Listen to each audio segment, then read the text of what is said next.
creatine, yeah, for sure. All that shit. The pay structure for the Vitamin seminar is T? a little whack those days. Yeah. All right, let's kick this thing off. So we're back for another pod. What? Another pod. Keep on chugging here. Yeah. And we're joined by the OG grappler, Chris Howder, the CEO, Melissa. CEO, and I'm also a black belt. The black belt CEO. Because some people were asking me, you train too? I'm like, get out of here. Because I just sit here and talk. There are jiu-jitsu relationships where the wife does all management and all that stuff and doesn't train. But they've seen the podcast.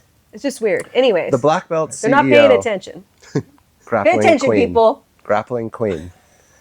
We got John behind the lens. Woo. He doesn't train. We got Eddie Cairns in the background. Yeah, man. here. In the audience. Our man Eddie. I'm Tobin, your producer. And we've got the hummingbird. We got a hummingbird in here. Poor bastard. Poor And then- hummingbirds trapped in the garage. And then we've got a guy who's an artist and a bass player for a little band, which is actually a humongous band. Probably the most popular rock band in the 2000s. So I've heard. So I've heard. Nickelback. We've got Michael Kroeger. Yay! Thanks for having us. So, And just one slight correction, Tobin, is that I heard you guys talking about the Dunning-Kruger effect. Yes. My last name's pronounced Kruger, actually. Kruger? Yes, Oh, it that's is. awesome. Yes. Kruger? But it's Like Freddy Krueger? yeah, I like that. Yeah, it's Ooh, I spelled, love it's Freddy spelled Krueger. O-E, but the reason the spelling, it actually changed it when my grandfather emigrated to Canada because they didn't have the proper umlaut on the typewriter. So the person, then you're at the mercy of the person who's filling out your landing card or whatever. At the admin person. And the person just wrote O-E, and so here we are. Where did he come from? They came. They're Germans who complicated. They're Germans who ran away from Germany to Ukraine, and they were in Ukraine in a Mennonite village called Rosenthal. Oh. And then they experienced a little bit of religious persecution. They ran from there.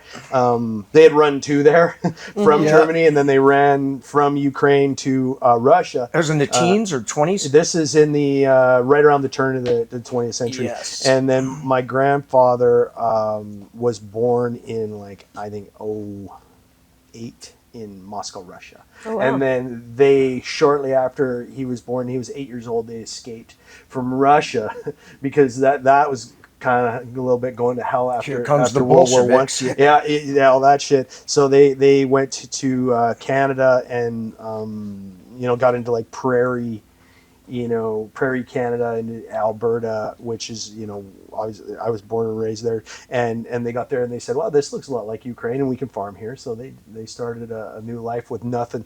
My grandfather didn't speak a word of English when he arrived, so it's like a boy named Sue situation.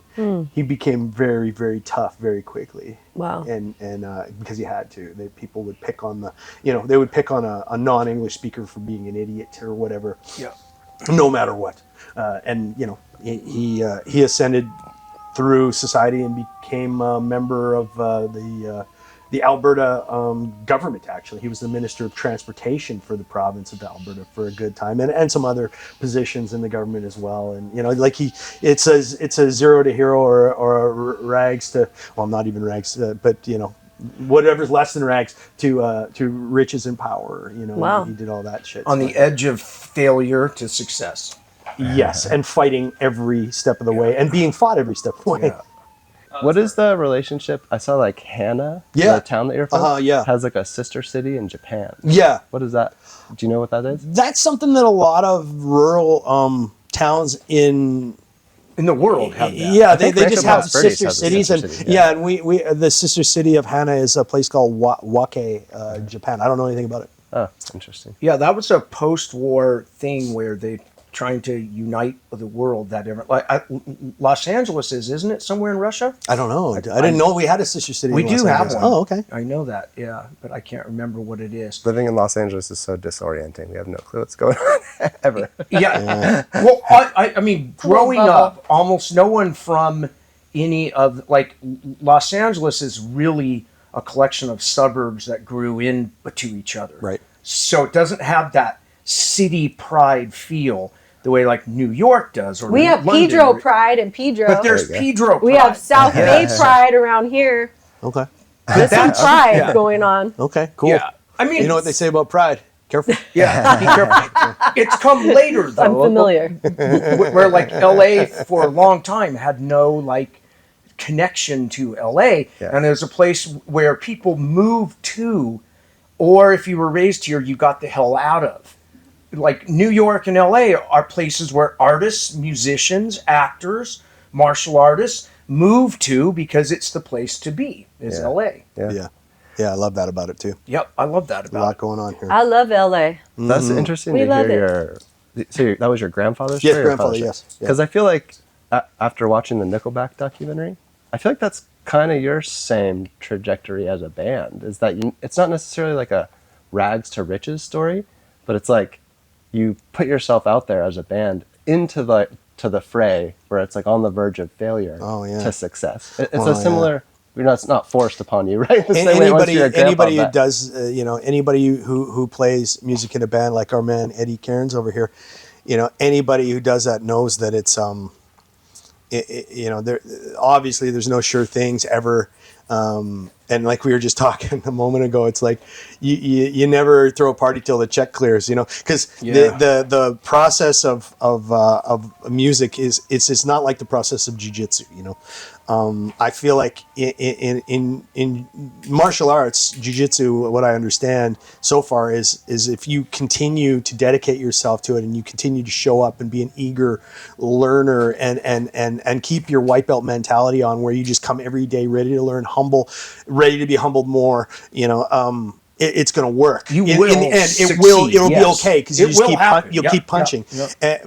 And there's a lot of encouragement from your peers too, whether they be, newer to the journey than you or have been around a long time. There's a lot of encouragement, a lot of people trying to lift you up. Yeah. In the music business, there's a lot of people trying to lift you up and a lot of encouragement too. Of course, there's, whatever, there's the danger exists as well, but there's so many moments where you feel like you're right there. Yeah. You're just about to break through, Bet. and somebody tells you that you're right there and you're just about to break through and they're going to solve all your problems, and then your hopes are dashed. Repeat ad nauseum. Seriously, it is incredible. Though what you just said, the music business, I think as a musician, if you were just playing for the love of the music, just like if you're just a martial artist practicing just for the love of it, problem is when we try to make it A business. our vocation. Well, how you pay your we bills, pay our bills. how you survive it when it's That's the difference. and because it we can be struggle, heartbreaking to have a martial arts gym and a facility and a business too. That can be really hard. The reason I say business is because it's like that's the difference between a hobby and what you want to do for your life. And, Yeah, I always have a line that in the arts and athletics truly are a pyramid, where at the very top you're making a fucking killing. You're either the guy drafted to the top baseball team getting $200 million a year, Right. and then the next rung out makes a living. Right. And then the rung under that struggles and tries their whole life, Yeah. and everybody else pays to do it. Yes. And And it's kind that's of the similarity yes. between all the arts, I think, though, right? Whether you're a musician Agreed. or a martial Yeah. artist or and the whatever. arts are definitely more like, as from watching your thing, there are way more haters with the arts than with athletics. People hate us too. I wonder People hate- sometimes people when hate I see the haters in this world, and an honest, probably like people who aren't in music, I don't get it, man. I don't understand I see this stuff where everybody's chipping away at each other, and I kind of almost wonder if they're not both in on the joke, where they just, they kind of call each other every week and like, hey, I'm going to post this, and if you say this back, we'll get a little bit more. And they're making. When I look at this, my phone, I know everything on there isn't real. Yeah. I just know it's not. Most people That's don't why know it's that, on yeah. there. And, it's there to entertain me and occupy me and distract me, but it's not real. That's the same. So the same thing goes for any kind of like drama I see in anything, for that matter. I mean, the anonymous hater thing is kind of different, but the sort of like Yeah. identifying themselves hater, where it's like you're not just hiding under, random letters and like 4 numbers, which is most of the internet haters. It's more so, the people like in the jiu-jitsu community, the kind of like the sparring that goes on. I kind of wonder if it isn't just I wonder if the joke isn't on us or whoever is buying it. Well, I think it's like when I was in high school and I got into a punk rock. Yeah. It was this thing in the early 80s where if you were punk rock and you liked pop, like I loved Rush, but I had to keep that in the closet because other punkers would call you a poser if you liked other genres of music. Right. And it was almost like, it was the meddlers against the punkers. I think a lot of that changed in the 90s, but it was, I mean, maybe. I liked it all. I don't know, but I don't really care what people think. So. Well, but that's more punk rock. See, yes. That's the thing about real punk rock doesn't give a fuck what other people say. But it was the fans, because I remember once I met people in bands, the bands liked other genres. Oh, and I remember being shocked. So, like, the bands weren't haters. Yeah. They liked all genres. Yeah. It was the fans. Yeah. And it was like, I remember, like, when I was, like, a new purple belt and the big split was really happening between the Machados, the Grace season, all that. Yeah. The students were rivals. But I would hear Hegan answer the phone and it'd be Hickson. And they're like friends. But the students were like rivals. Yeah.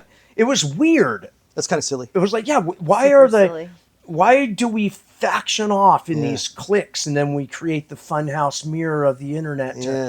I think sometimes people have a hard time being friends with somebody they're competing against. Yeah. Oh, maybe. So that's you guys were competing. Yeah. There was inter-school competitions at the time. There was. And so you got to act like, oh, screw that guy, whatever. It's a lot harder it's a lot easier to go hard on somebody if you can pretend to not like them. Yes, right. yes. Yeah. If it's your friend, you don't stick your elbow in their mouth or Like whatever. a lot of people do that show for the UFC and stuff, right? Yep. Yeah. Some people are just like cool, but I've seen a lot where they're just, mad dogging each other. Yes.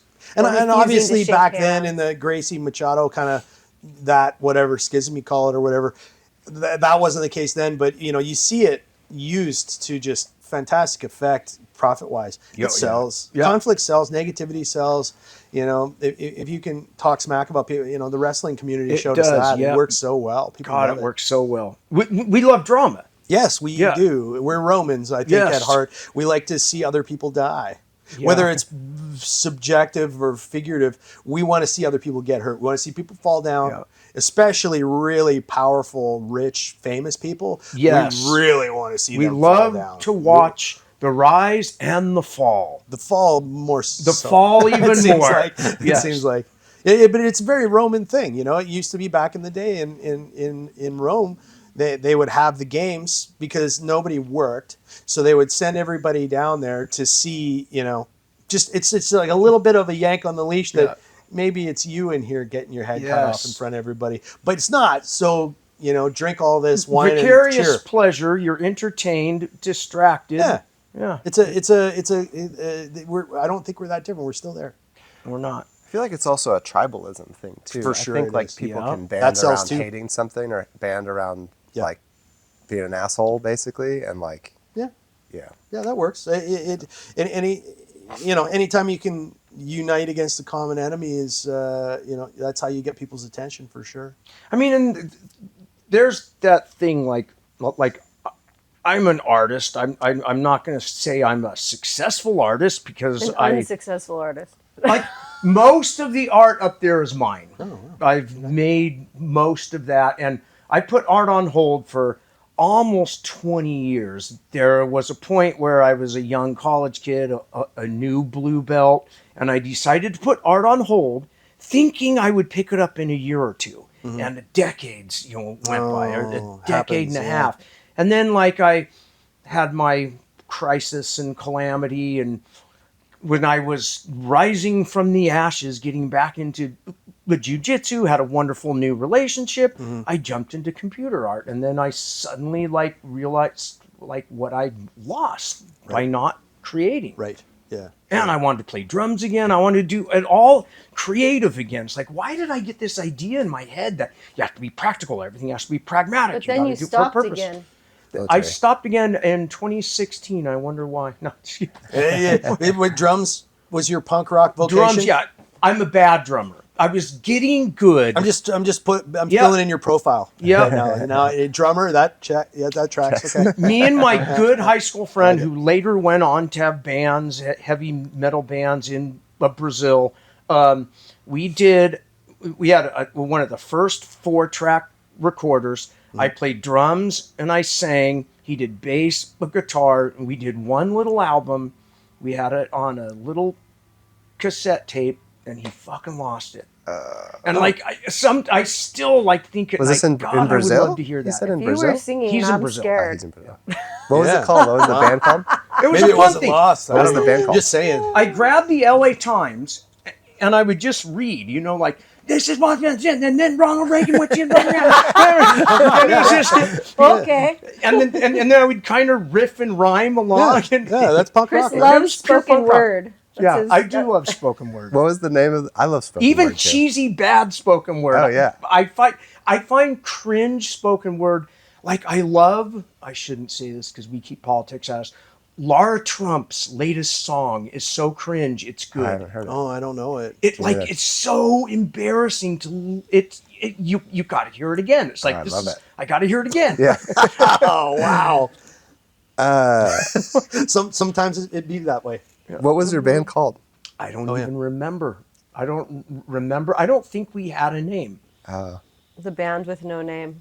I like your We'd original be high band name. and or drunk. Oh, yeah. The Village Idiots. The village, Village Idiot was our name when we were out playing covers, and that was a good one. It suited us pretty well.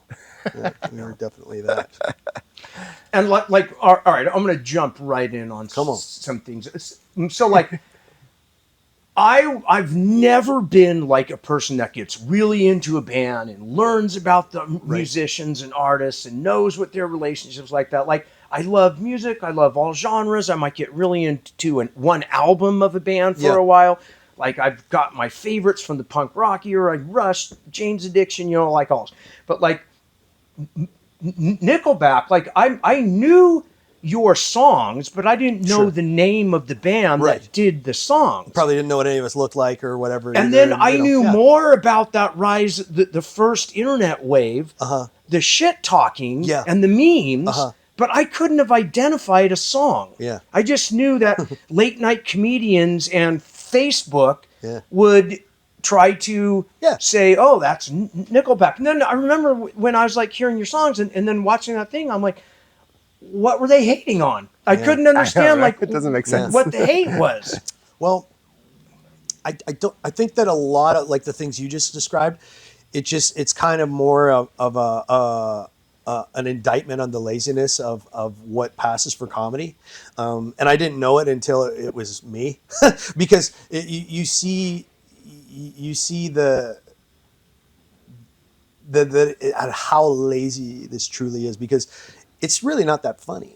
It's like, aha, Nickelback sucks. And that's good for, I don't know, 10 years, 12, 15 years of that.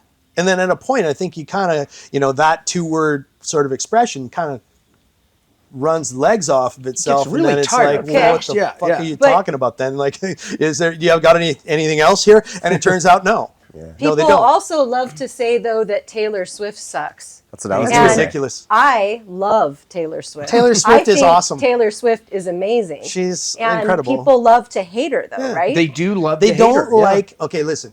People don't like young, successful people. No, It they happened to don't. Justin That's Bieber correct. too. Yes, you're Back right. when Justin Bieber was, he's Bieber a fever. degenerate. He pissed in a bucket and he threw eggs at the neighbor's house and he drives too fast. It's like, what the fuck? Were you ever 16? Right? You ever drive too fast and throw eggs at the neighbor's house and piss in a bucket? Come on, he's just being a kid. But you don't like it because this kid's a millionaire, Right. and everybody wants to be Ryan? him, and all the Yeah. girls want to be with him. Yep. And who likes that? And if you're Nobody likes some that. washed up 29-year-old white dude who never made it in a band, the girls don't like, and you're like, of course you're going to hate Justin Bieber, right? You just it's just what it is. It's envy and a lot of it also, and this is something else that you don't know until it happens to you, is it's a lot of sort of like you ever see that the Chinese cat with the arm, Yeah. you know, that just Yeah, keeps yeah. going like that, Yep. or the cat that just keeps nodding like Yeah, that. yeah. That's what people like.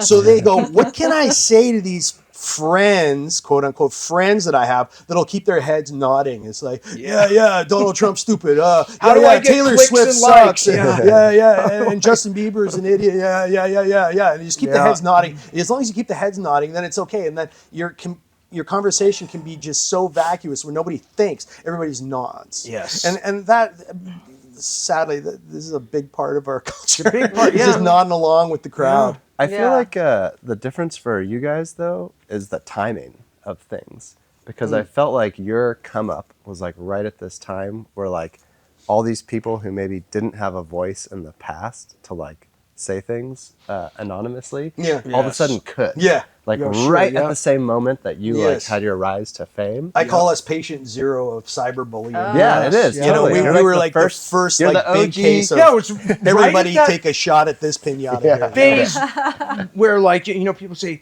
wow, you can now upload images to the internet. Really? Yeah. Not just text? Yeah, you can upload images. Right. And then the meme thing started, and Yeah. video, and then people love watching other people. People love watching other people do embarrassing things. Of course. And that America's Funniest Home videos is the light version Yeah. of what became dark. Yeah, there is some very dark things. The internet got really dark really I fast. remember, like yeah. all things. Like I remember, I think it was 2011. It was the Arab Spring. Oh, wow, yeah. Which happened as a result of Twitter. Yeah. It's like, wow, isn't this wonderful? Democracy is like, but gonna come maybe because I'm jaded and I'm an amateur historian, anthropologist. I'm like, just wait till the other side gets a hold of this. Wait until they understand the power of being able to rapidly disseminate information and get people to arrive on a location at one time. Oh, yeah. It's gonna get ugly. Oh yeah, and it turns out And it it's doesn't scared matter the what dictators of the it world. doesn't matter Yeah. what belief you hold.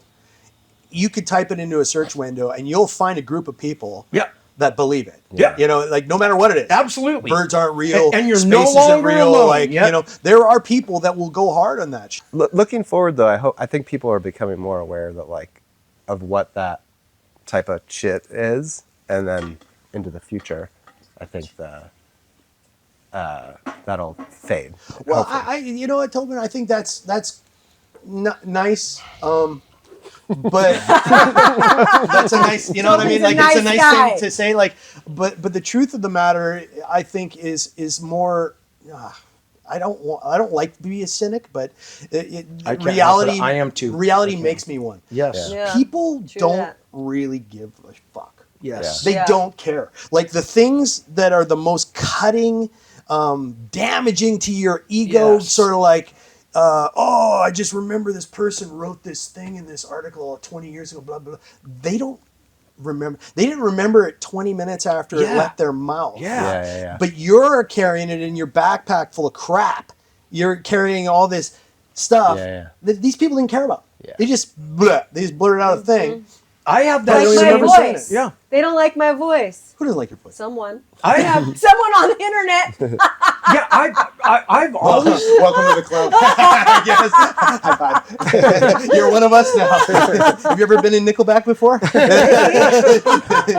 Get a female back. Yeah. Why not? I've always been shocked, like even as a kid, and maybe because I grew up and I stuttered or like whatever it was. Like, I thought as a kid that the adult world might not be as cruel and mean as the kid world. That people are going to grow up and they won't be such assholes anymore. Yeah. And that never happened. Yeah. I'm like, fuck. People It's are just different. selfish assholes Yeah, everywhere. totally. Yeah. Well, I have a I use this thing because I have a firearms instructor that I work with, and he's an LAPD guy from way back. He's been in numerous gunfights, and you know he's seen it all and done it all. And I really enjoyed taking I took a class from him on, I forget what it was, some kind of CQB thing, Yeah, like, yep. involving firearms or whatever. And he starts out the class by saying there's three kinds of people in the world. I know this. There's regular people, and there's douchebags, and there's assholes. Mm-hmm. And he goes, the regular people is pretty much everybody. They're cool. You know, they're just going about their life. Hi, how you doing? They'll let you in traffic. They'll give up the parking spot. They're cool. The douchebags, they screw you over. But they don't screw you over because of malice. They screw you over because they're just thinking about themselves. Yeah, They don't really yeah, care. yeah. They're just going about their life being selfish and doing what helps them and enriches them. And yeah, they might run over some people, but they don't really mean it. They're just douchebags. They don't know. Then there's the assholes. And the assholes are the ones that'll hurt you to hurt you. Yep. And they'll steal from you because they think they can get away with it. Yep. And they're going to mess with you because they think they can get away with it. And the assholes have to be stopped. And this was the three types of people. And I really I find it to be eloquent. It is eloquent. It's like one of the 1930s critics of the rise of Nazism was said it's the rule of thirds. There's 30% that are going to be gung-ho for this, all in, and believe it. 30% that know it's wrong and will say no way. And the other 30% can be swayed either way depending on who gives the better argument. And that's politics. And there's a base that won't go away on either thing. And then the rest of the people are basically self-absorbed, not paying attention, whether they're good or bad. And then within each of those thirds are a third. And then each of those are a third. Right. And when you start whittling it down, when you get to the distilled third, you get really evil people over here and really altruistically self-sacrificing good people over here.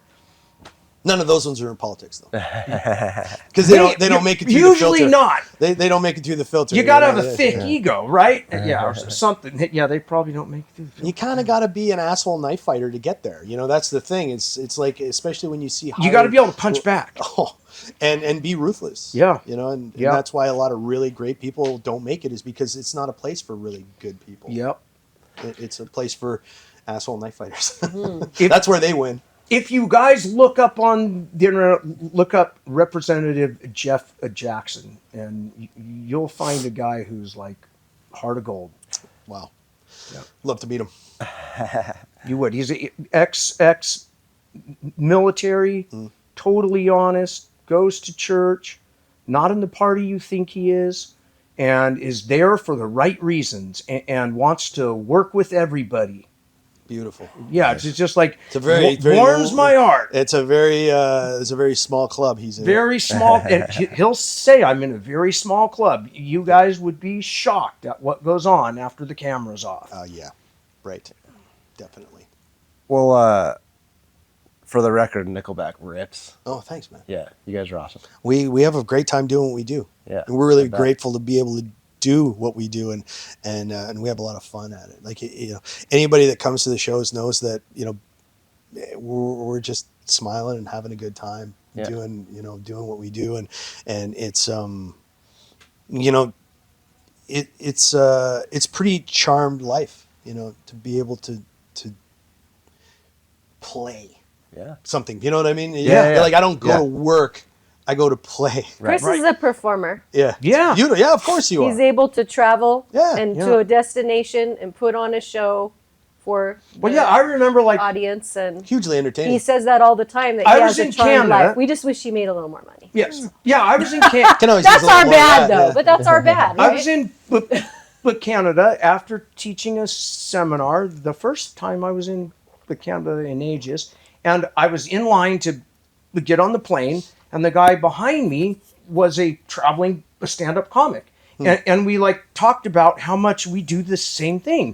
We fly in some place, somebody picks us up, they're excited to see us, they treat us really nice, they feed us food. I have a ready-made audience that is waiting for me to entertain them. And I love entertaining, and I get to entertain them. And then they go feed me. And then I spend a lonely night in a hotel, which is nice, because I want one lonely night in a hotel. Yes. Away I don't from want your 5. kids. I want one lonely night is wonderful in a hotel. Precious. So he gets sad when he goes international. He has to spend 'cause it's multiple long. lonely nights in hotels. Not Yes, as much as as you do. you guys have to do. You know, like, I'm 11 days, where you guys are 11 months on tour. Sometimes, the last tour we just completed was about 18 or 20 months. So, I mean, there's some breaks in there because we're getting old, you know, but it is sort of, it's the kind of thing that you come home and you always have your ticket when you're going out.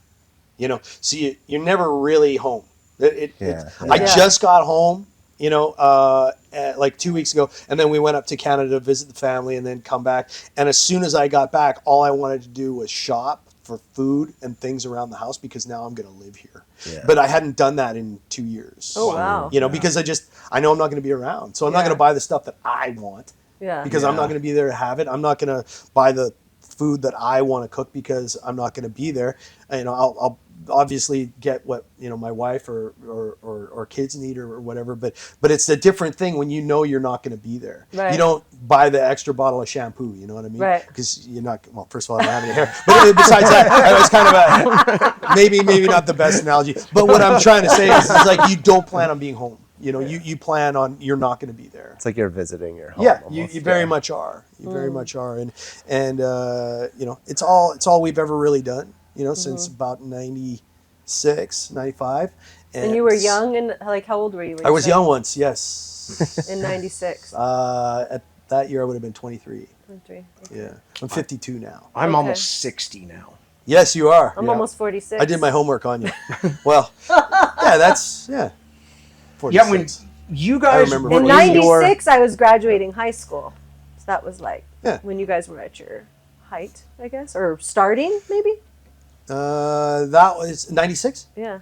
We were just kind of getting going. Oh, yeah, just just kind of getting it going then. We were still a secret in 96. Like 2000. Yeah, your 2001, right? meteoric rise was a period of time in which I didn't have a computer. I missed the first internet wave. The brief period I was a cop was the first time I ever sat on a computer, and it scared the shit out of me because I had no idea what a computer was. I couldn't type. I had no TV, or I had it and would only rent the movies. And you had a little phone that I had an auditory and reading view of the world, not a visual view. Even though I'm a visual artist, it was this weird like period where like I would hear a voice, but I would no idea how people looked. Yeah. And I remember like a certain different, whether they were musicians or on the radio, when the image I created in my mind was so unlike what they actually looked like. Sometimes it was shocking. And I always thought then that being a rock star, and this is coming from my vantage, would be the best because when you want to be known and popular, you are. But unlike an actor that everybody spots and stalks, no one knows you're the musician unless you want them to know. Right. It seemed. It's yes, and unless you guys, and or if you're the singer of if you're the one that gets in the thing on the mic, then you don't have any hope of anonymity if things go well. Yeah. My brother has no anonymity. No. It's not available to him. It hasn't been for a very long time, and for that I really feel sorry for him and for others who just simply can't go places. I get recognized in a handful of places in the world. It's almost none, and it doesn't really bother me because it isn't very much. Yeah. For the most part, I feel like that's perfect. At all. It's so good. Yeah, Chris gets a lot of recognition. I bet. Yeah, he's a recognizable. I feel like it's a lot. Yeah, I don't know. How is it walking through World's Master Street? Through World's, the guy cried. The guy was crying, going, "I'm an American. You're an American. 5 steps at a time. Thank you so much." There's so much appreciation and love for him. That's great. And kind of paving the way for the rest of us. It's really huge, and we like it, and it's part of the reason why we're there. To have these exchanges with people. Yeah. In a little tiny world, I'm a medium big fish, but in the broader world, people don't know who I am. But we can't go on a family vacation without somebody asking for a picture. Somebody who has ears and goes, "Are you Chris Outer?" And then I'll say, "Yeah," and it's one of those. But like people outside of the jiu-jitsu don't know me. Yeah. No. Right. Yeah. No. Right. Whereas actors, musicians, that's permeates the globe. Yeah. Yeah. And there are going to be in any random group X amount of people who will notice who you are. Unless they're clueless like me and are so self-absorbed, and I ain't fucking thinking about other people enough to... Well, so I'm thinking about other people, but I'm thinking... anthropologically. I almost said that was great. But no, I agree. I'm very much the same way. Like back in the day, like what you're describing is your punk rock era. Yeah. You probably knew who bands and musicians Yeah. were, and even recognized Yeah. some of the faces and When stuff. you're young. When you're young, That's yeah. why you're young. obsessed When you get- with the bands exactly. that you love. But then you get older and you just got too much stuff, Yeah, and you don't don't give have a shit time for anymore. that. And I'll meet, bands that are my favorites. I don't know who any of them even are. Yeah. Because I just like the music. Yeah. I don't Yeah. care. I don't, watch their videos or anything like that anymore Watch their because I don't care documentaries. to, and I That's don't a have young time for thing. that. It is. I think Yeah, so. the We used real to- immersion, because you just Idolize. got more life to sink into things. We used That's to why it's watch- great to get on the mats when you're young. The 311 documentary on repeat. Oh, We okay. would watch it over and over and over again. But we Yeah. were really into pot. You were. Well, there's that. But 311's awesome. Yeah, it That's a is. great band. Yeah. Nice group of fellas too. Yeah. We met them Are they? years ago. Yeah, we played. And we on were a really couple of into festivals. Nick. Yeah, Because he Nick. was really cute. Nick Hexon. Very cute guy. I was more into the bass player, but that was just because of the bass. Yeah, and bass the drummer. is good. The bass Yeah. is awesome. Band Chad is great. Sexton, the Yeah. drummer, is like. And I know the name of every person in the band. And I Okay. still go to watch them. Nice, She does, as yeah. you should. And Yes, I Smashing should. Pumpkins. And Smashing Pumpkins. Oh, That's my okay, other those band. are also some Yeah. just delightful humans, beautiful people. I Yeah. love those guys.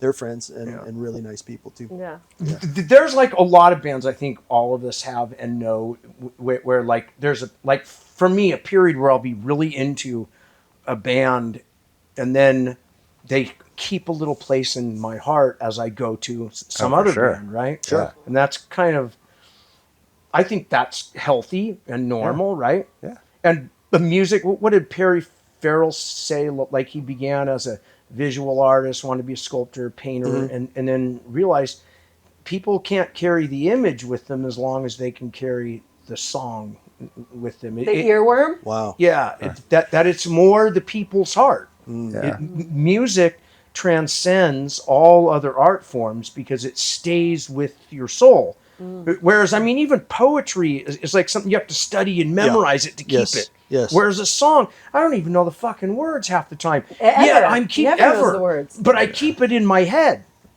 Yeah. Like yeah, The there's melody. Like, never seen any difference. Like I don't know the words to it your just song, yeah, but right. I- It just gets I sunk know in it. there. Yeah. I and my brother and some other people I know who play music, we have this.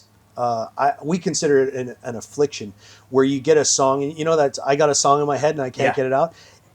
It's Earworm. way worse than that, and it's like it's the worst when I'm recording because I hear the same pieces over and over and over again, Right.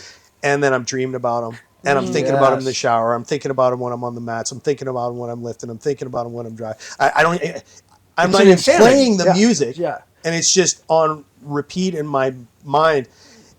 And I don't even know how to get it out of there. One thing I used to do was just play the song over and over and over and over. And sometimes that would work to get Wash it like out. exercise the demons or whatever. You have to Yeah. run it But through its yeah, course. Yeah. exactly. That Just exact same overdo thing. it. I I got to wear it remember out.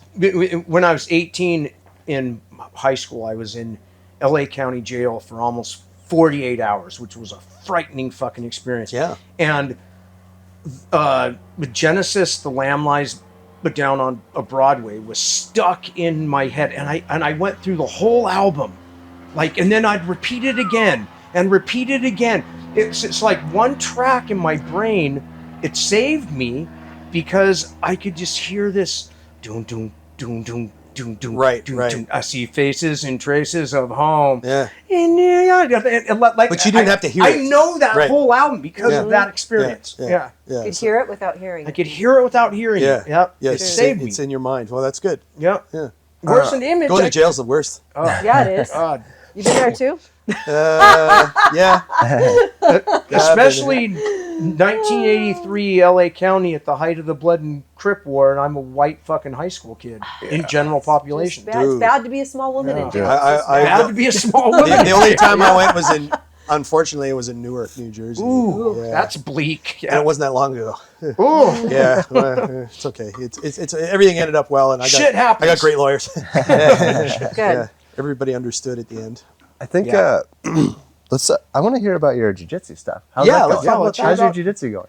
Where are you at with it? So, it's going great. I'm a purple belt under our man Master Rigan Machado. Nice. He's one of my spirit animals. I love that guy. I think Yeah. he's just the best. Higan's impossible to not love. He's just He is. He's wonderful. impossible to I just not want to love. hug him whenever I see him. I love that guy. And he's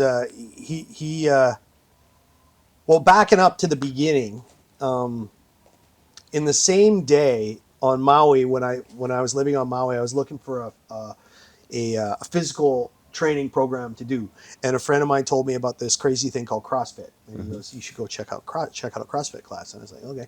So I went in, hit it off with the coach, West Maui in Lahaina. Just loved the guy right away. He killed me, of course, because it's your first CrossFit workout, and I've never done anything like that before in my life. How old were you at the time? This is the thing. I start everything late. So I guess I would have been, what would that be, 32? Enough to where CrossFit could hurt you, yeah.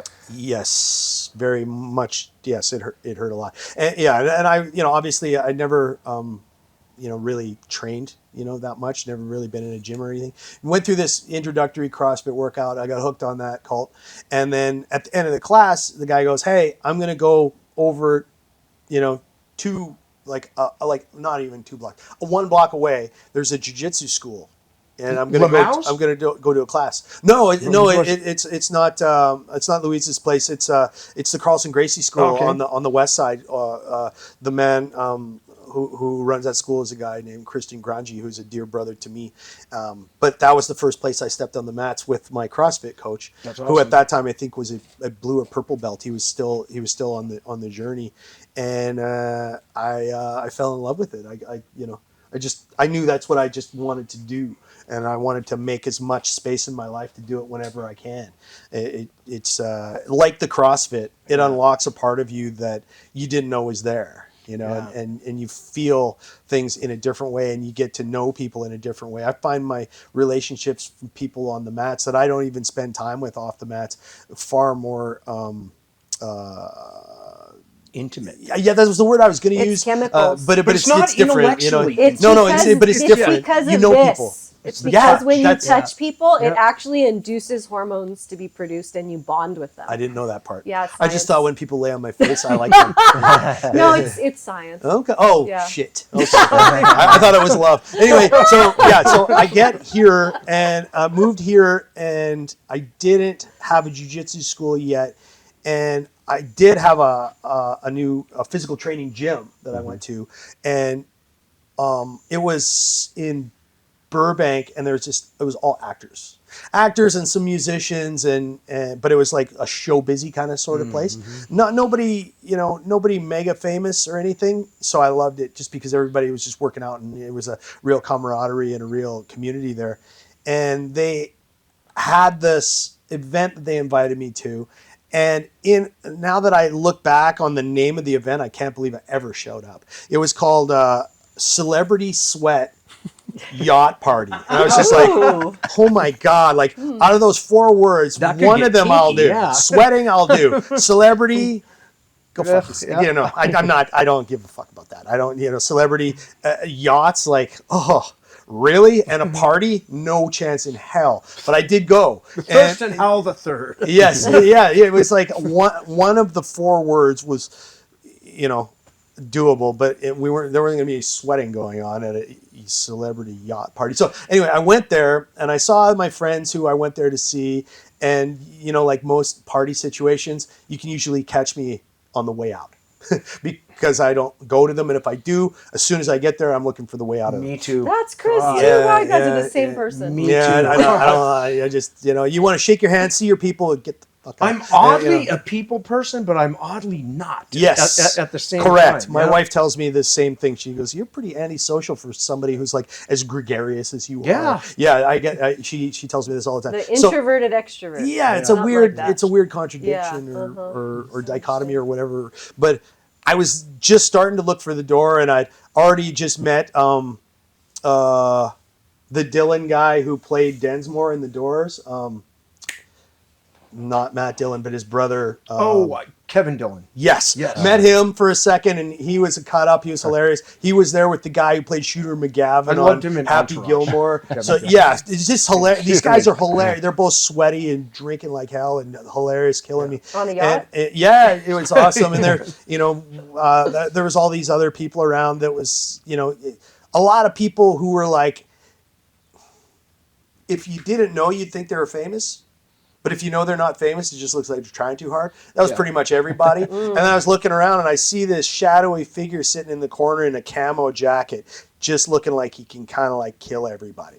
And not intentionally. He wasn't mean mugging anybody. He was on his phone. Yeah. Hegan was on his phone. Yeah. Surprise. So I see this guy sitting over there and I'm like, oh, he looks like an interesting guy to talk to. I think I'll go. I got this rule. I talk to the big guy and I talk to the guy with the gun. That's always. So if I see the guy with the gun, I'm going to go talk to the guy with the gun because it'll be like, maybe he won't shoot me first. Yeah. That's my thinking. And isn't even a conscious thought. And also the big guy, it's who has like the weapon. Yeah. Yeah. Or you see a guy who's like, okay, I think that guy can kill everybody here. I'm going to go talk to him. Yeah. And I might need him. I went and talked to him. I need him on my side. Hi, how are you, sir? How are you? And he's like, oh, hello, my brother. And we just like hit it off immediately. And he's like, do you train jiu-jitsu? And I was like, no. And he goes, you should. You need to. And I was like, okay. I was like, is that what you do? And he goes, yeah, I teach jiu-jitsu. You should come to my school. And he showed me a picture of all of his students, probably you too. He probably showed me you. I don't even remember all of them.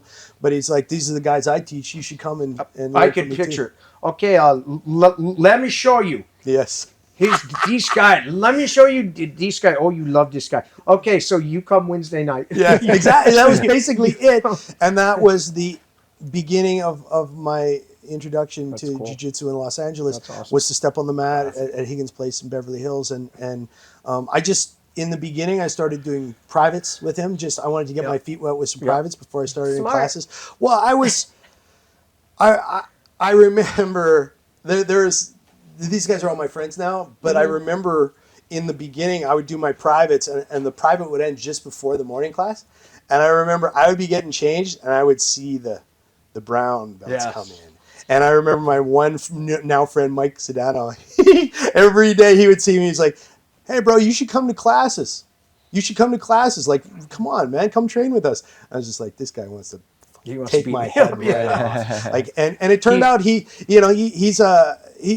my friend, and he adopted me. You know how you adopt a lower belt, to work with. He adopted me as his lower belt, and he crushed me, and was brutal with me in the way that he taught me. Yes.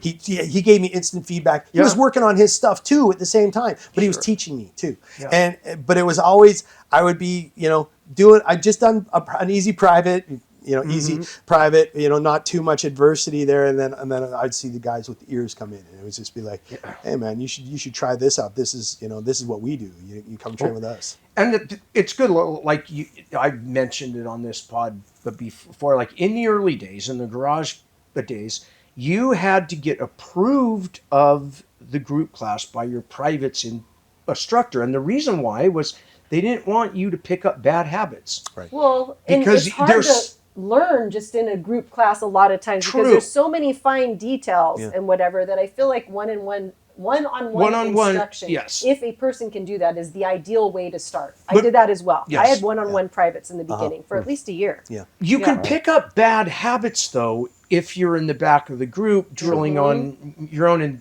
the old line, it takes 10 reps to install a habit, 100 to uninstall a bad habit. Oh, yeah. And so, like, the whole Horion's philosophy then was to make sure what I would call the 18 fundamental moves, and Hoist, Hegan, and Hickson were like my coaches. One of the things I loved about Hegan is Hegan would like let you get right up to the line and then show you why that won't work. And it's so I didn't get bad habits of overconfidence thinking. So by the time I hit a group, I was cautious in the smart way. Not that eager wrestler who thinks I'm going to beat the jiu-jitsu guy just because he's a white belt too. It's like, no, that ain't going to happen. Yeah. It was cool. And I'll never forget the first Hegan private. I remember because naturally wants to assess you. Where are you at? What do you know? Yeah. Do you know anything? Do you know nothing? And if you do know something, what is it? And Yeah. what are we working with? What's your base? And I remember the first class, he's like, brings me on the mat. I got my little gi on and stuff, and he's like, on your back, and I was like, okay, and Higan's kind of a heavy guy. Yeah, he's a big guy to start with, right? And he can use his weight. Correct. Yeah. This is a big problem, right? When you're on the bottom, it's not a good place to be. You've king been of there. Pressure. You've been there. I don't know if you have been there. No, it's I wouldn't allow that. It's a very heavy place to be. Not interested. He put me on my back and he goes, I'm going to put you inside control and I want you to get out. I'm not going to tell you anything. Tap you Just from get pressure. out. Yeah. It was ugly as shit. It was terrible. Now, I can kind of give myself a little bit of credit because I was strong. I'm a strong I was able to bench press him. Oh. And just move him. I didn't know what to do with my knees or anything like to move to the next, to advance my position. But I did know how to get him off of me, and I bench press him. And I saw Higan's eyes; they got big, and he's like, "Wow!" He's like, "I did not expect you to do that," because he didn't see the thing about it is he didn't really load me up. You're right. Yeah, He just kind of laid there, yeah. right? Yeah. So I know if he would have got, if he would have changed some of those angles, I would hear things. You hear your skeleton like crumbling Chris under can that tap people stuff. from pressure. Oh yeah, right? And I learned that from Higan. Yeah. Of course, yes. He pressure proofs us all. Yeah, we have to be. You got to get pressure-proof. used to getting crushed like that. Yeah. But my first day was an interesting day for sure. It's just and that demonstration was very valuable. And you were instantly hooked. Hooked. You see, I was too. And most people I find who make it to a black belt were the instant hook types. Not all, but most. And I find some people that are oddly not addicted to it. And I think, how could you like not a goal. be addicted One day to? I will get my jiu-jitsu black belt. Yeah, but There are people like that. there are, yeah, who just have it as a goal. It's like by the time I was a blue belt, I couldn't imagine not doing jiu-jitsu anymore. Yeah, like that's where I'm at. Like this, the black belt is totally not a goal for me. It's not the goal. I'm going to keep training anyway. I don't care what color belt is on me as much as I don't care what color my gi is or whatever. I don't like this color. It doesn't matter. That's pretty cool. Isn't it? Yeah. My favorite gi. It's a nice one. Isn't it? But it's like, but it doesn't. But the belt structure is like, it's the belt structure. I'm going to keep training anyway. And if every time, when he can put the blue belt on me and when he can put the purple belt on me, both times I was just looking at him going, I'm not questioning you, man, but are you sure? It never feels like it never does. does. Unless it does. Sometimes it does. Sometimes Sometimes it's like, okay, I've waited long enough for this. Thank you very much. He can tell me it's very Not blue or common purple. it's very It's more common like to feel on a unworthy of this. Yeah. And I've heard from many others that it feels that way, and that's actually a good thing. It is a good thing. I guess it means you have self-assessment skills still. Well, and it's like what Chris says too, like the brown belt is the confident belt. So maybe by the time one receives their brown belt, maybe they will feel like they deserve it because they're confident in their skills that they've been working on and honing as a blue and a purple belt. And that's in a vacuum of considering a person with healthy self-esteem, which I don't have. So what my problem is I could be at a black belt level and I wouldn't feel worthy of being promoted to brown belt. Or purple, for that matter. Yeah, that's just me things. Well, that's the thing too. You see, I've thought about this for years. Like I will say, growing up, I was an insecure kid with not a healthy self-esteem who found martial arts instantly attractive, as opposed to learning how to play tennis or the baseball. Right. I think martial arts really is a good thing and attractive to a type of person that does seem to have issues. And I don't mind admitting that, like, I have issues? I had a lot of fucking issues that I think would be way worse if I didn't do with jiu-jitsu. I think it's certain. That I think my professor on Maui, Christian, he says every day, he says jiu-jitsu saves lives. I agree with him. I think in some ways it saved my life. Just by giving me a different way of looking at the world. There was a period of time where I rejected it. Well, I didn't outward reject it. I got hooked on painkillers and led me down a bad road where I was no longer on the mats at all. And then when I came back, I would hear people say, but jiu-jitsu saves lives, and my gut reaction would be, fuck you. Because I was a black belt, look what happened to me. Well, that's the thing, I think. But that's different. That everybody's path is individual, and if I just did jiu-jitsu and didn't do the different types of therapy and spiritual exploration and things that I do, I think I would be a monster. Because I would have jiu-jitsu and I would have all of my messed up thinking. And I know some of those people. Of course, I would be a monster. But I think it maybe just took its time. It did, yeah. It just took its time with you, and maybe you had to go into the hole. I did. But I would attribute that it brought you out. It certainly kept me alive. I would say that's possible. I believe it. There were times where I'm sure a non-jiu-jitsu trained, non-athletic guy would have OD'd and died. Right. And for the fact that I had 20 years of jiu-jitsu and athletics, breathing and other stuff, I survived. I don't want to push it, but yeah. Yeah. I think one cool perspective for the belting, like if you feel like you don't. Instead of full disclosure, I just listened to your Belts Part 2 podcast last night. Oh, As good. part of my Thank prep you. and homework. Thank you. And by the way, holy shit, you're wise. Because when I was sitting there listening to it and you got to the purple part, I was like, That's me. they know me. That's me. I'm doing that shit. You know, I enrolled at a different school too. Like I now go to Henzo's school as well as Higgins, but that's just because of scheduling. Yeah. But you're saying that people start like school jumping at purple because they think that they're better or whatever. You're exploring. Yeah. Exploring. Yeah. For me, I was like, I joined the Henzo school in addition to Higgins because I was like, I want to train more than there are classes. Yes. So I need another school. And you want variety and you're gobbling And Higgins it my up. friend. Or I mean, Henzo is my friend, pardon me, as well, and he introduced me to Jaime Mendez, who runs the school up there. And these, man, it's what beautiful human beings these people awesome. are. Yep. You know, it's I love my brother Henzo and Higgin and Jaime, and I want to work with all these guys. Yeah, hey Diogo, as well. Like these are. I love I would be like a member at all these schools if I could. If there was like 20 days in a week, you know what I mean? I would train in all of them because these are spectacular human beings. These are wonderful people. Yeah, and I would be here too. You're at that hungry purple belt phase. I just want more. I want to learn. I want to get on It was fun. everything. It was fun. So it's being 46. Yeah, I remember that. I vaguely remember that. I'm sorry, but women age differently, and 46 is not a sweet spot. It's a bad spot. Yeah, come to think of it, yeah. Just saying. Yes, I'm.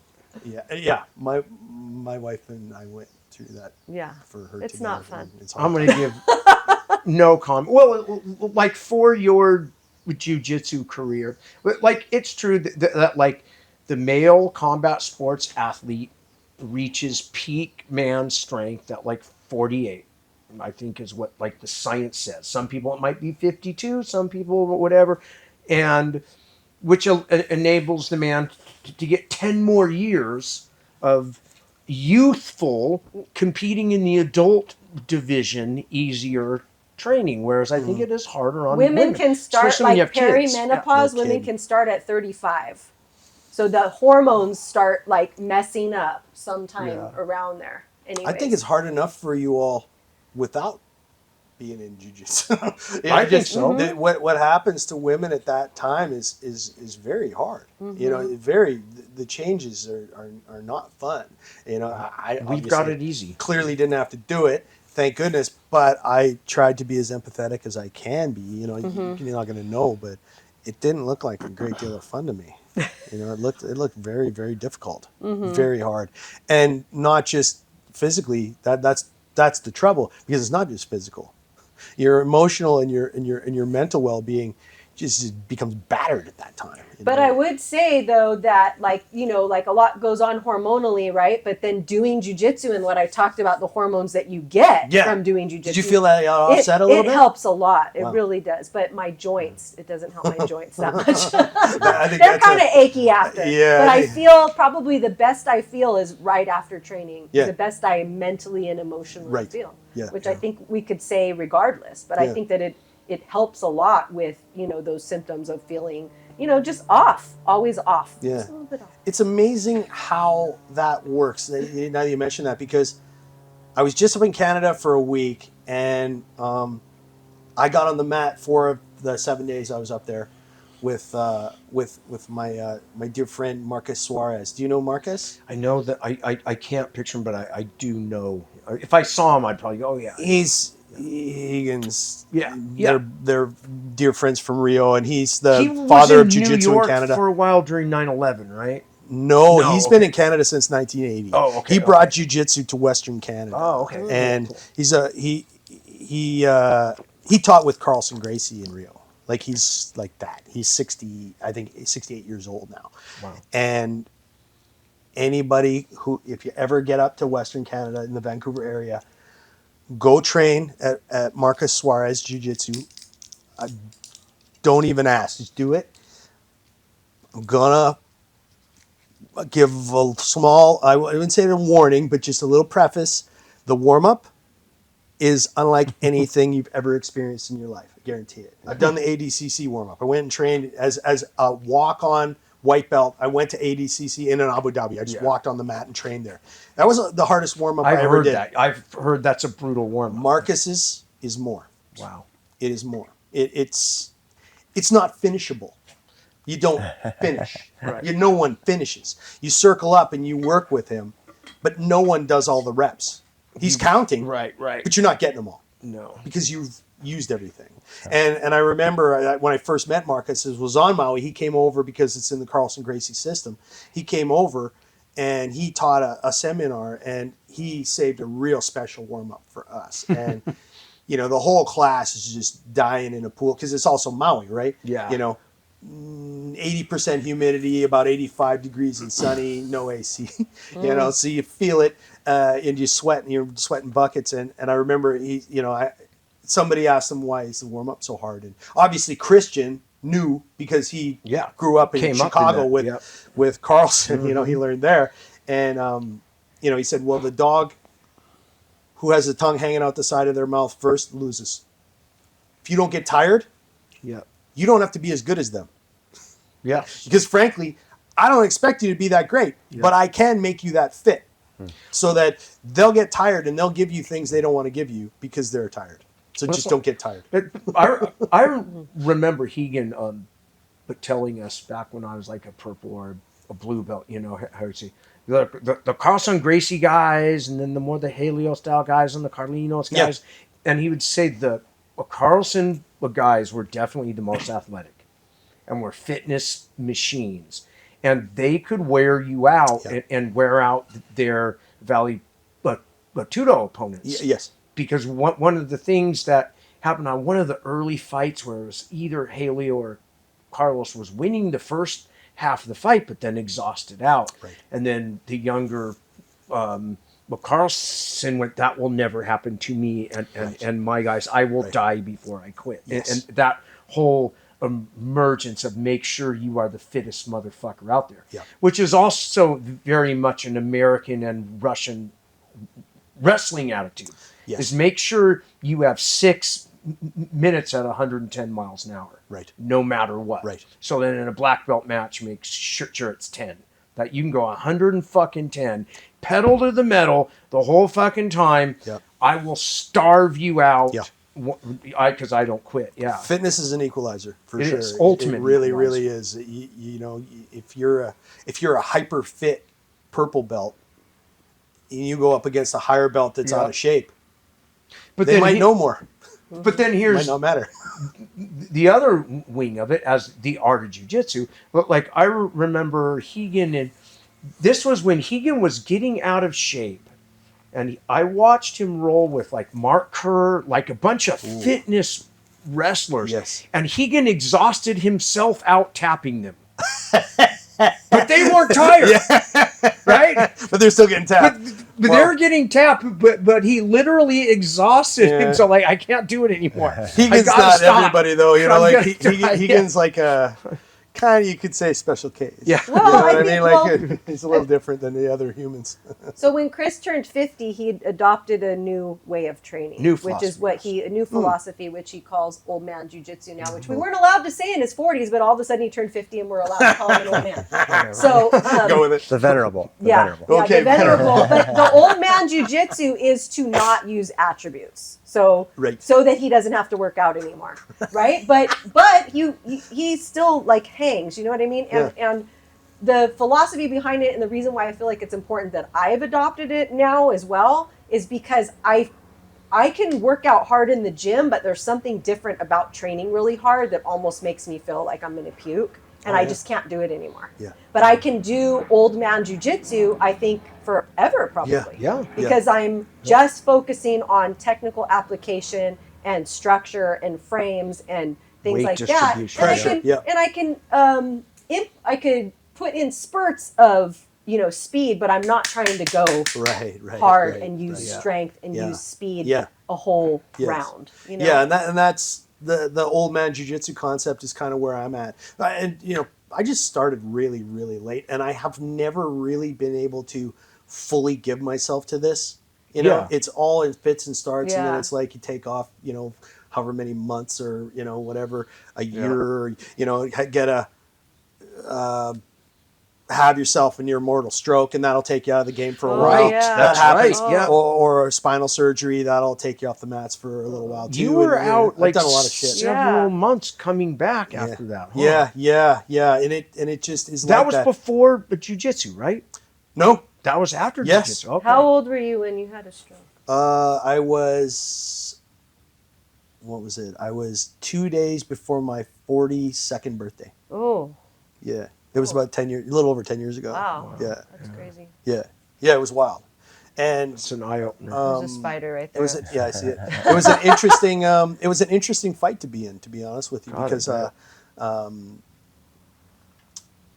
in the beginning of that stroke event, all I can equate it to is like being in a fight. Like, snap, you're in a fight, you're in a brawl, and you're fighting. Yeah. You're not thinking about necessarily where you're going, or what's the big picture. You're just swatting opponents as they come. Whatever, dealing with everything right now. Yeah.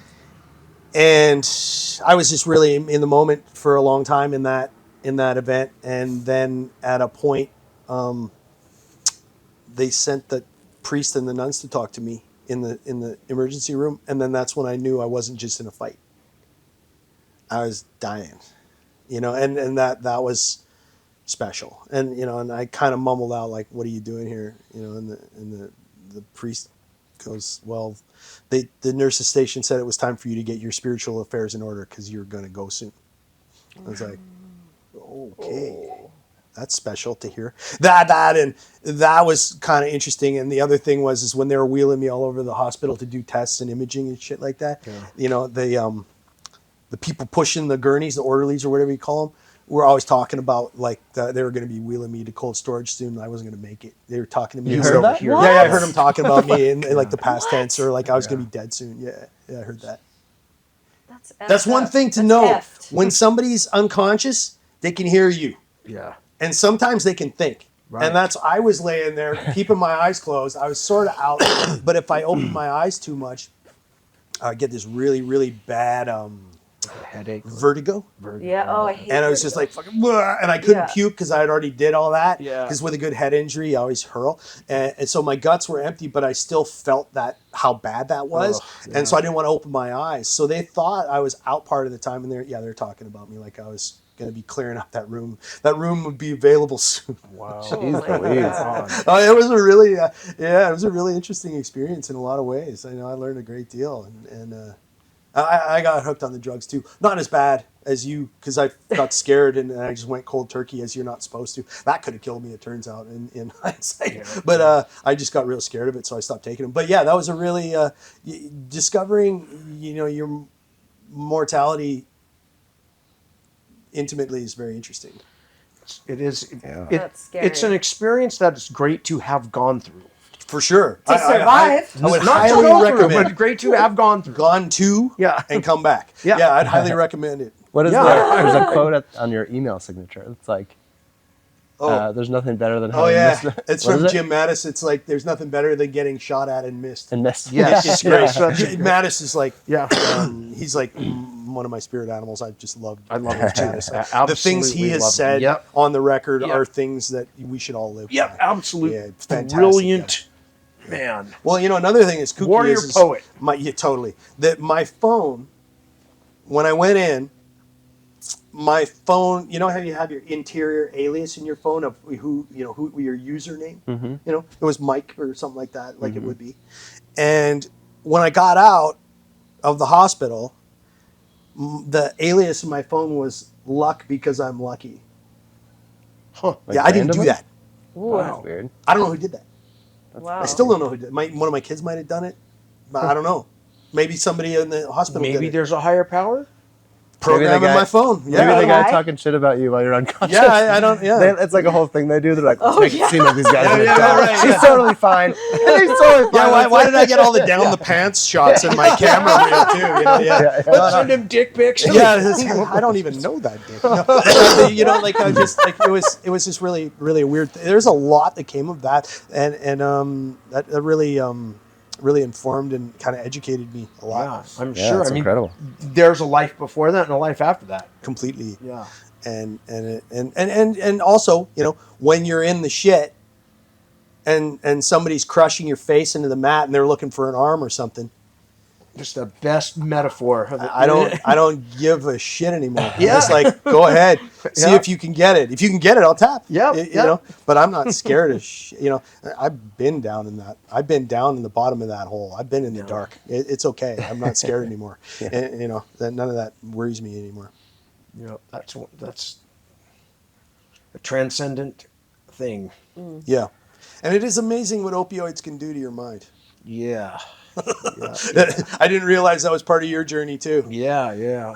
Boy. They are special. I mean, I can't say I was on it that long. It was like 4.5 years, but I was 3 weeks and I got terrified. it went from honeymoon to this pretty fast, and then on the bottom for I did that in 3 3 years. weeks. Yeah, I was just It saying was awful. to Chris the other day, like, I don't understand, because it seems like the period, like the benefit, the cost is so much bigger because you're just doing it to stay well, like smoking cigarettes. Yeah. I've smoked cigarettes. Yeah, me It's too. pointless, Yeah. right?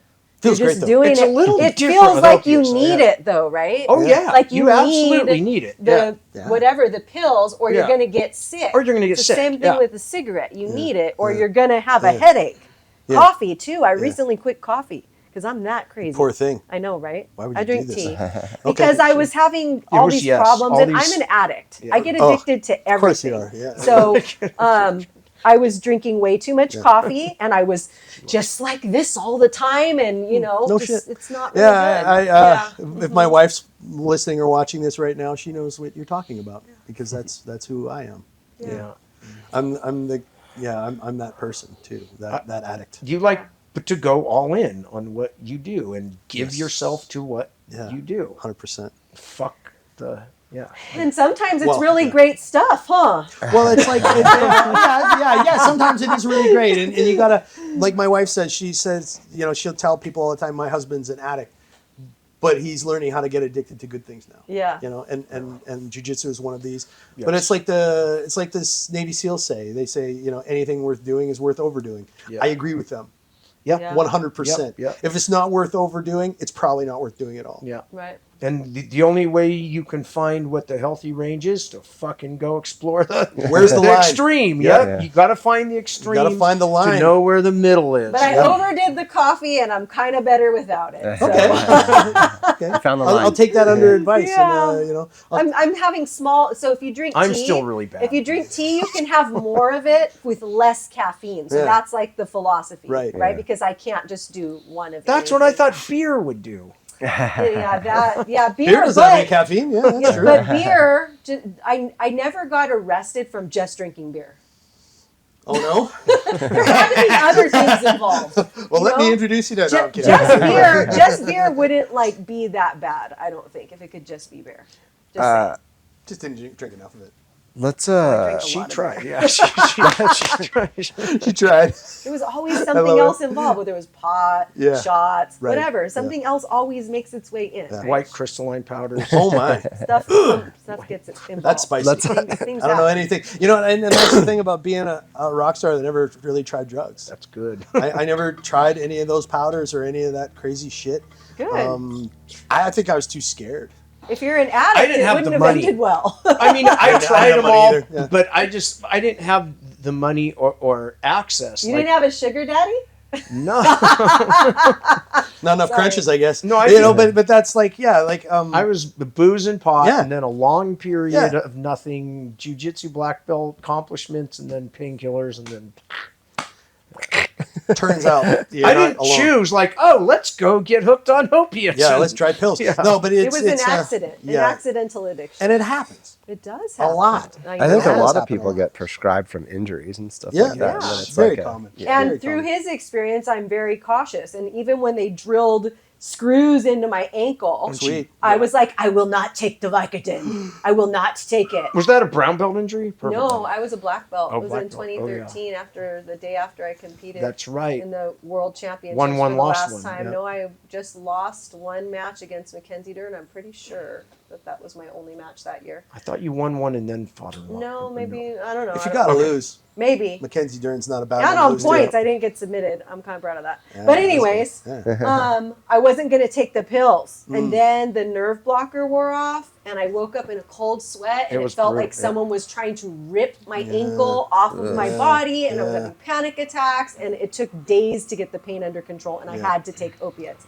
So anyways, don't be stupid, but don't take them as prescribed and only for a I had a short amount of best time. friend that like had a series of injuries from snowboarding and then became addicted and was getting him off his prescriptions and ended up dying. Well, It happens. It's that really was awful. the thing. As an experienced opiate addict, who I often say, like, I found punk rock before it went mainstream. Yeah. I found jiu-jitsu before it went mainstream, and I happened to find opiates just You're a before it trend. went Boy, mainstream. what I a set leader. the trend. Woo! But like, it was right when the internet was starting to blow up, and Florida, of all places, passed some kind of a law that you could get prescriptions online. Yeah. And no other state had it. And something like 90% of all opiates were coming out of one county in Florida. And that's where OxyContin was born. And, and now, like, which is good, like, my mom needs to have pain pills, and like it's like pulling teeth. And I always think, like, God, Mom, She if it takes was a half a pill once a week. if it was and they 20 won't get 'em years there. ago, I could have ordered you, 580 milligram OxyContins. Right, yeah. Can't do it now, Yeah. which is good. They're Because, real strict on those drugs now. yes. Yeah. Well, it's killing more No more people. fun. 120,000 a year. But, dropping but like they flies. still get them on the street though, and young kids Well, are now, dying but every beyond day. OxyContin, I mean, I don't want to turn this podcast into drug education. But Drug cast. boy, yeah. But like now, because of the precursors, synthetic opiates, it's made now in synthetic laboratories the way meth was made. Fentanyl? So, yep. Yeah. You don't even need big pharma anymore. Let's keep The it. new F word. Yeah. Let's keep it moving anyway because we keep gotta moving. we have a time somewhat. Okay. So we've been taking some questions from our listeners. Oh yeah, sure. Yeah, which Great. is a lot of fun. So I've got a couple Bring me the cues. spicy ones too. Yeah, I ain't scared. Yeah, bring it. But so if anybody out there has more questions, podcast at combatbase.com. Send your questions in. But we got a couple fun ones today and some relevant ones. Okay. Okay, so Alan, Mighty Mouse, is a guy who's been writing in a lot of awesome questions. Okay. And he's a training guy that we train with sometimes. So he wrote in, Chris, what's your fat burger order? My fat burger order. He loves Fatburger. He probably goes there twice a week. Yep. Lucky that he can eat like that and not suffer repercussions. Or maybe he is suffering, but just in denial. Regular cheddar cheese, everything on it, vanilla shake, add a little extra milk, blend the shit out of it. And that's what he says when he goes there. Awesome. And Wow. they love him. Cool. Great answer. And then, Melissa, where do you like to eat? Well, Alan, I enjoy eating at like little quaint cafes. That's what I like. Nice. I like breakfast. I like going out to breakfast at little quaint cafes that are not independently chains, owned. Independently owned. I guess that's what I should say. Right. And I really like lattes, but since I quit drinking coffee, I could do like a chai or something like that. I enjoy. Is I enjoy decaf that. out of the conversation? Like, Yeah, I really just feel like not. I'm like advocating for coffee right now. Like, can we get you back? I Please? can't Like, help advocate for it too. Yeah. Is there any way we can have you? You know, Decaf seems get you weird. back in the water. With Can you decaf? control it? I feel Half-calf? like, yeah, I don't know. Maybe I've considered trying decaf, but I've been like since January, beginning of the year, I have not had any coffee, decaf, whatever. And it was really like this gastritis thing that was going on and really extreme. It was very unpleasant and it still kind of lingers. So I'm just a little afraid. You know, for some reason, drinking tea, it just seems more like drinking water than coffee. And I don't like drinking black coffee. I have to put cream and crap in it. So anyways, I just feel like I'm better off for now. All right. Your guys' meal? I'll talk to you in the future sometime. We'll see. We'll check in on this later. Yeah, what's your prime meal? What do you love to eat? Where do you like to eat? What's your Out? prime best Restaurant. thing you like to eat? Pretty much places that have steak. There you go. Oh, God. Yeah, I'm a steak What guy. cut? What's your favorite cut? Oh, that's hard. I don't even really have a favorite cut. I can make them all work. You know, That's good. I like a good New York, but I also like a ribeye. Yeah.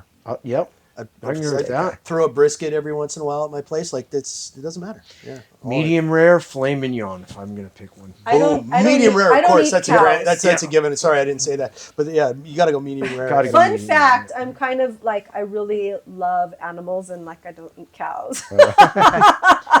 Okay. But anyways. It's Yeah, fine. my wife's vegetarian like that too. I'm She not always sends me the vegetarian. pictures of the cows on Instagram. But I'm like, birds how do and you fish? Like, Birds and fish. I eat a little, you know, I eat mostly poultry these days. That's what Marcus But Suarez I says. love He goes, birds. he only eats things that swim or fly. And I was like, so cows can't fly? And he goes, no, Pigs can't fly. Nope, I don't eat that. doesn't eat them. Pigs can fly. All right, so moving on, we got another cue from at Wes Crockett CA.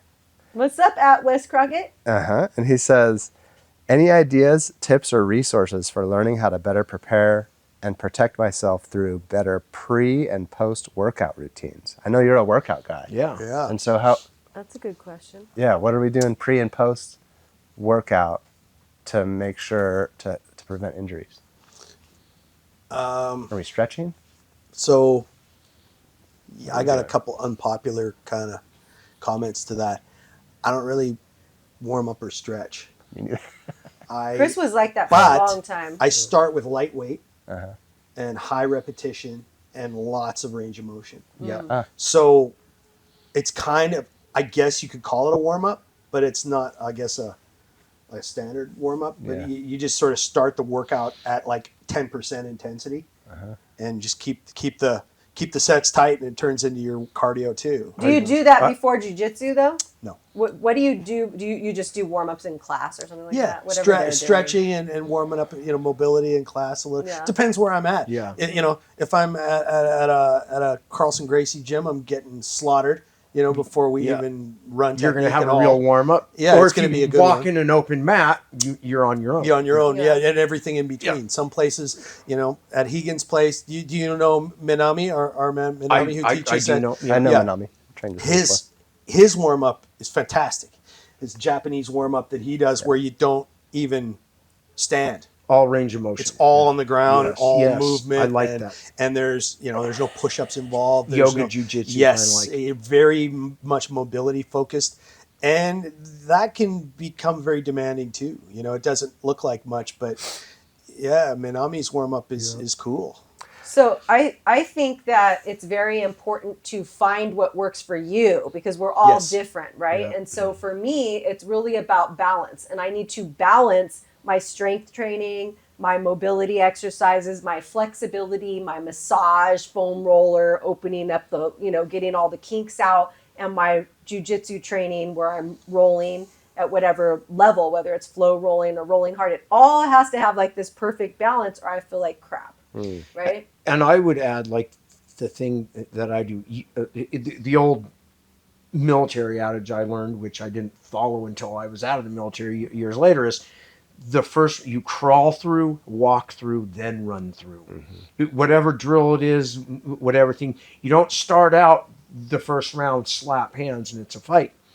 That first round, no matter who it is, you crawl through it. You let them beat you up to massage you into the grappling move. I like that. Because it's not about winning or losing. It's about making sure that you leave the mat feeling better than you did when you entered the mat. And I feel like a lot of people, as we're getting older and stuff, training really hard, and then you can't walk the rest of the day.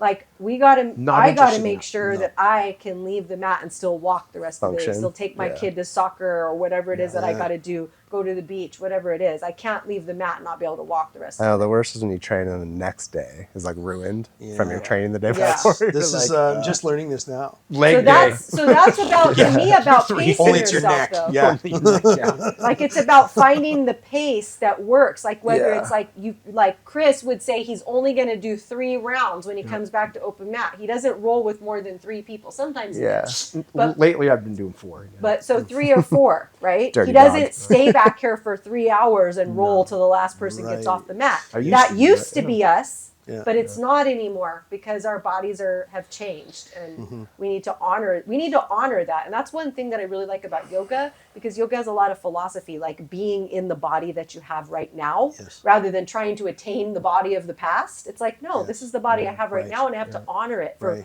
what it's capable of doing today. So I think check out yoga. And I remember hearing skiers. I'm not a skier. I've skied, but like you never do the last run. That's the one You get hurt on. So when you get hurt on, you get hurt on. When you feel like, oh, I'm going to do one more, that's when you go, nope, I'm not going to do it. I'm going to quit. That's when I get hurt on the mat. Yep, that's true. Like Last one roll. more round. Don't do it. I also like to pull back a little bit to leave the anticipation or excitement for coming back. You know what I mean? Oh, wow. Yes. Okay. Leave yourself. Cool concept. It's like one of the wisest. Us addicts don't know anything about No, I didn't. Leave something behind. Like, What? what's that like? What did he say? I mean, how Horion taught was it was a half an hour private. And even if Hegan wanted to keep me for an hour, Horion would get him in trouble. You know, and like Hickson and Hegan get really into it, and you're there for like 2 hours. Yeah, sure. Absorbing us. But like Horion, he said, well, Chris, it's like eating a good meal. You don't want to fill yourself and then have another one, and then fill yourself and have another one. Wow. You want to leave the mat a little hungry. Yeah. Because then you want to come back. Yeah, that's what I think. And then whatever you ate, you get to keep it. I've never been. And I was like, stuff. That's fantastic. That's some wise shit. Thank you, right? thank you. That's a great thing to learn. Leave hungry. Yeah. And then, all right, so this is our final segment. Okay. And this is a special question for you. Okay. Do you have a favorite Rigan Machado moment that you can recall on? We talked about some. It'd probably be the one where he laid on my face and said, "Get out." That's probably that's probably it. I already blew it. That's probably it. That, or I mean, you know, like any class with Hegan is fun. Epic. Yeah. He's just a fun guy to be around and hang around. He's very entertaining. Very person. entertaining. Like, he encyclopedic knowledge. Of jiu-jitsu. yeah. Well, yeah. It's like there's something about Hegan's school where Menamy does it too, and Hegan does it as well. And you probably know, hordes of guys that do it this way, but it's like you when you're in the class and you have there's that one lower belt mentality of, well, what if, Professor, what if? And at that school, especially Menamy is the greatest, because I'll be sitting there in class and going, oh, here we go. Because somebody will say, well, what if? And then he'll demonstrate 8 techniques of what if. Yeah. Or 9. You or want to 10, go down or that just, road? Yeah, he's like, See. you want to talk what ifs? I'll show you what ifs. Yeah. And then he'll go back to the original technique and do it like that. But right now, we're working. Yeah, this is it for the is. purposes of this drill. You do it like this. It is highly frustrating. That guy. How often so did you take class with Menamy often? He teaches in the mornings. Okay. So that's usually who I'm training with. I like because I go to the morning classes. Yeah. Hegan a lot of times only teaches in the evenings. Yeah. So I don't see Hegan very much. You know, He's because I'm doing the Muay. Menamy's a great teacher. Great teacher, I've really trained with nice him a guy. bunch, yeah. I really like him a Yeah, lot. he's the man. He's a special friend to me. It's cool. He knows his stuff for sure. An encyclopedia again. Yeah. Very much.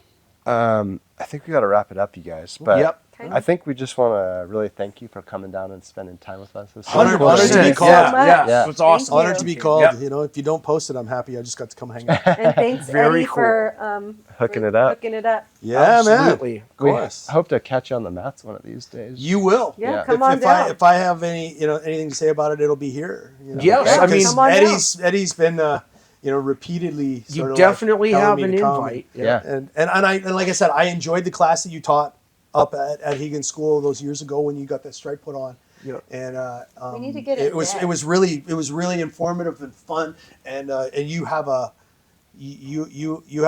different angle on things that you bring that's that little bit different that I really liked a lot. Chris is the best class. And Melissa, too. Yeah. Pound, like, and subscribe.